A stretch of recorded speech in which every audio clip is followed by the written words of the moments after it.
Pelakon Siti Khadijah Abdul Halim tampil meluahkan rasa marah dan kecewa selepas dirinya didakwa menjadi mangsa penyalahgunaan teknologi kecerdasan buatan atau AI. Semua ini tercetus apabila satu foto tular memaparkan wajahnya telah disunting bersama seorang individu kontroversi yang dikenali sebagai Daddy Ash. Bagi Siti Khadijah, perkara itu bukan sekadar salah faham biasa, tapi sudah mencemarkan nama dan memberi tekanan emosi kepadanya. Menerusi perkongsian di Instagram Story, dia dengan jelas meluahkan rasa tidak puas hati.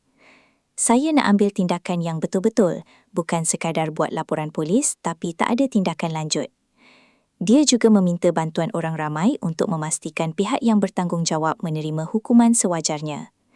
Dalam masa sama, dia turut kesal kerana namanya terus dikaitkan dengan perkara yang langsung tidak benar. Boleh tak jangan libatkan saya dalam benda-benda macam ni? Saya tak pernah buat pun. Dengan nada lebih tegas, dia menegaskan fokus hidupnya sekarang hanya pada kerja dan masa depan.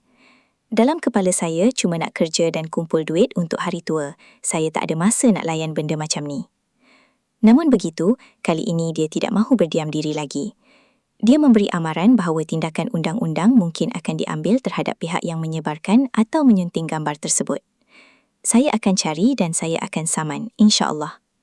Untuk rekod, sebelum ini tular satu gambar di media sosial yang didakwa memaparkan Siti Khadijah bersama Daddy Ash yang pernah dikaitkan dengan kes berkaitan aktiviti tidak bermoral dan siasatan pihak berkuasa pada awal tahun 2024.